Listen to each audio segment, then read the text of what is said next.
नमस्कार, राशि मंथन में आपका स्वागत है। लग्नों की श्रृंखला में आज हम जो छठा लगन है हमारा कन्या लगन वो लेके आए हैं। तो आमतौर पर जो छठा, आठवां और 12वां ये भाव हैं तो ये थोड़े अशुभ भाव माने गए हैं। तो ये लगन भी थोड़ा सा अलग प्रकार के होते हैं। तो ये जो है ये उनमें से, जैसे हमारी कालपुरुष कुंडली में ये जो है ये थोड़े अलग प्रकार के भाव है, त्रिक भाव है, ये अशुभ भाव माने जाते हैं। तो इन लग्नों में जिनका जन्म होता है तो वो थोड़ा संघर्ष ज़्यादा करना पड़ता है, उनको तकलीफें जो है वो ज़्यादा आती हैं।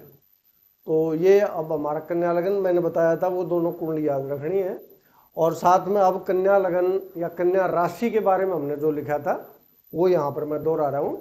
ये हमारी कुंडली है, इच्छा से शुरू होगी और फिर आगे जैसे बाकी बढ़ती है वैसे ही बढ़ेगी। इसका स्वामी बुध होता है। ये जो हमारी राशि है, जो मिथुन का स्वामी भी बुध और कन्या का स्वामी भी बुध, तो इनमें काफी समानता होती है क्योंकि दोनों का स्वामी बुध है। अब इस राशि में बुध इसी राशि में उच्च का होता है, बाकी अन्य ग्रह कोई नहीं है जो अपनी राशि में उच्च का होता हो। सिर्फ ये ग्रह एक ऐसा है जो अपनी राशि में ही उच्च का होता है। और कमाल ये है कि इसका जो मित्र है शुक्र, वो इस राशि में नीच का होता है। अब द्विसव भाव राशि है, तो ये हमारी जो 3, 6, 9, 12 हैं, ये राशियां हमारी द्विसव भाव राशियां हैं, यानी इनका दोनों प्रकार का स्वभाव होता है। सौम्य है क्योंकि जो है ना इसका जो प्रतीक चिन्ह है वो कन्या है। स्त्रीलिंग है। रंग जो है विचित्र भी कहते हैं लेकिन आमतौर पर हरा रंग माना जाता है। द्विपाद क्योंकि ये कन्या है, यानी इसका जो प्रतीक चिन्ह है वो एक कन्या है। तो इसमें प्रतीक चिन्ह में भी काफी जो है विवाद है। पश्चिम ज्योतिष वाले कुछ प्रतीक चिन्ह बताते हैं, हमारे जो ज्योतिषी है वो कुछ अलग चिन्ह बताते हैं, तो वो एक अलग मसला है, लेकिन कन्या जरूर है। दिवावली, तो जैसे हमारी सिंह भी दिवावली थी, ये भी दिवावली है, यानी दिन में अगर जन्म हो और ये लगन हो तो प्रभावशाली होती है। दक्षिण दिशा, तो वही वो चक्कर जो चल रहा है, पूर्व, दक्षिण, पश्चिम और उत्तर। वैश्य वर्ण, तो ये जो है वो पहले वाली हमारी क्षत्रिय थी, वैसे यानी व्यापारी प्रकार की जो है बुद्धि होती है। तमोगुणी, तो ये हमारी राशि जो है वो तमोगुणी आई है, यानी तमस प्रकार के गुण होते हैं। सत्वगुण सबसे अच्छे होते हैं, रजोगुण दूसरे नंबर पे, और तमोगुणी जो है वो खराब राशियों में। तो मैंने बताया था इसका एक कारण ये भी है कि ये छठे भाव में पड़ती है कालपुरुष कुंडली में। शीर्षोदयी, तो ये हमारे सिंह की तरह शीर्षोदयी है। तत्व इसका पृथ्वी है, तो पृथ्वी तत्व किसी भी राशि का हो तो व्यवहारिक राशि होती है, यानी दुनियादारी की राशि होती है। वो दुनिया में जो कुछ प्राप्त किया जा सकता है उस चीज के लिए वो यत्न ज्यादा करते हैं, उस चीज के लिए वो प्रयास ज्यादा करते हैं। फिर ये प्रतीक चिन्ह मैंने बता दिया था कन्या है, तो कईयों में तो यह भाई जैसे गेहूं की बाली लिए हुए है और साथ में जो है वो कोई गदा बता देता है, कोई वीणा बता देता है, तो अलग अलग जो है कोई नाव में बैठी जो है ना कन्या का प्रतीक चिन्ह मान लेता है, लेकिन असली चीज को लालटेन बता देता है कि इसमें कन्या है और वो कुछ ना कुछ आगे के लिए अच्छा एक संकेत दे रही है। जैसे अगर मान लिया लालटेन है तो प्रकाश दिखा रही है, वो गेहूं की बाली है तो यूं समझ लो भाई कुछ पृथ्वी से रिलेटेड कोई न कोई चीज है। अब ये शरीर में जो अंग है मुख्य जो है वो आते हैं, लेकिन क्योंकि ये जो बुध है हमारा, तो इसमें श्वसन क्रिया का भी ये स्वामी माना जाता है, तो इसमें सांस की बीमारियां, खांसी, जुकाम वगैरह ये भी संभव है। अब हम आते हैं जो हमारा व्यक्तित्व है, तो ये मानसिक व्यक्तित्व है। विनम्र होते हैं क्योंकि बुध जो जैसे मिथुन में था लगभग मिलता जुलता है, बस एक ही मुख्य फर्क है इन दोनों में कि भाई वो जो है वो कम्युनिकेशन की राशि थी और ये अलग थलग रहने वाली राशि है, ये एकांत पसंद जो है वो राशि है।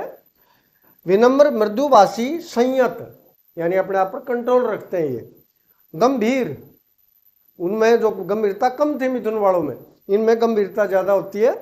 किसी भी परिस्थिति में उत्तेजित न होने वाले, बड़ा धैर्य होता है इनमें, बड़ा पेशेंस होता है इनमें कि कैसी भी कोई समस्या क्यों ना आ जाओ तो ये उद्वेलित नहीं होते, उत्तेजित नहीं होते, शांत बने रहते हैं और उसका समाधान ढूंढते हैं और समाधान ढूंढ भी लेते हैं क्योंकि बुध इसका स्वामी है और बुध बुद्धि का स्वामी है, तो ये उसका समाधान निकाल लेते हैं।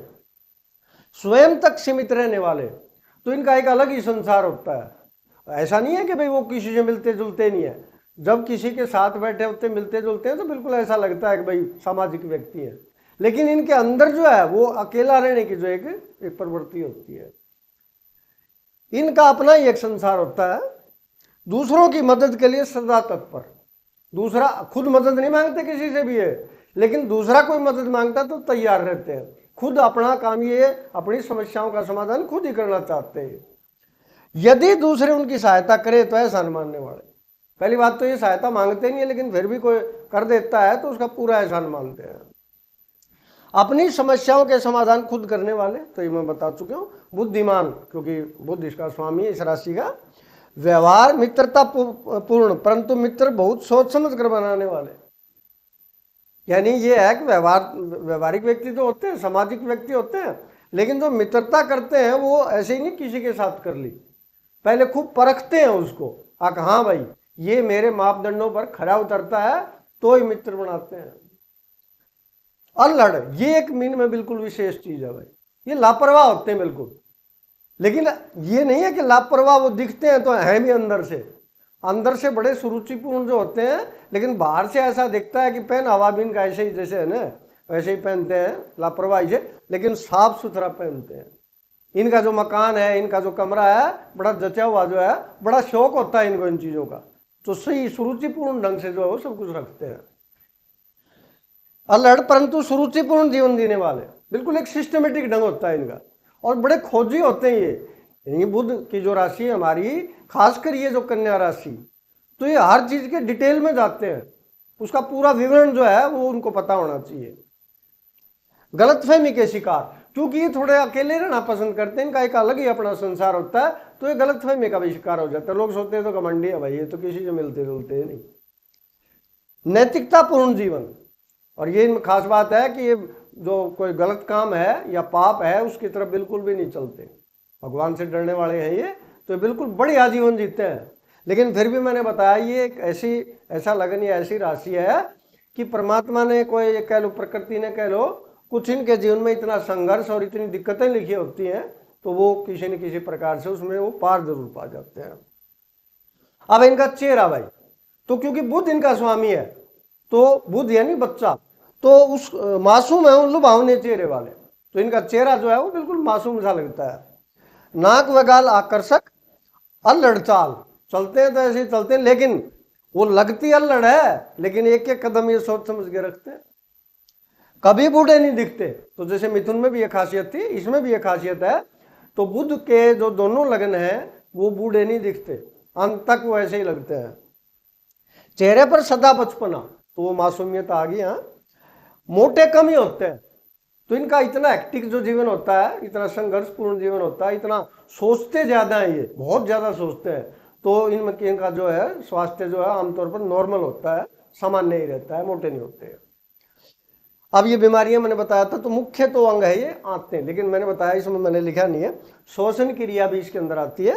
आंतों की बीमारियां, कब्ज, खुशी और दुख के अनुसार स्वास्थ्य, तो ये जैसे कर्क में भी आया था ये कि भाई जैसा माहौल होता है उस हिसाब से इनका स्वास्थ्य हो जाता है, क्योंकि पेट की बीमारियां चाहे किसी भी राशि में आए तो वो दिमाग से चलती है, दिमाग पर तनाव आता है तो पेट खराब हो जाता है। अन्य क्षेत्रों या विदेशी भोजन में रुचि के कारण दिक्कत है। एक इनमें बड़ा ये शौक होता है बाहर का खाना, कि भाई उस वहाँ का खाएंगे, चाइनीज खाएंगे, वो विदेशी खाना या जो दूसरे क्षेत्रों का जो खाना है वो खाने के शौकीन होते हैं, और उसके कारण वो ज़्यादा बीमार होते हैं। मिर्च मसाले से दिक्कत है, मिर्च मसाला भी खूब खाते हैं, और वो भी क्योंकि पेट की अगर थोड़ी कमजोरी होती है, आंतों की कमजोरी होती है, तो उसके कारण वो बीमार होते हैं। यौन रोग भी संभव, तो ये भी एक संभावना है। तो ये हमारा जो है कन्या लगन है, इसकी विशेषताएं आगे तुला लगन लेके आएंगे। नमस्कार।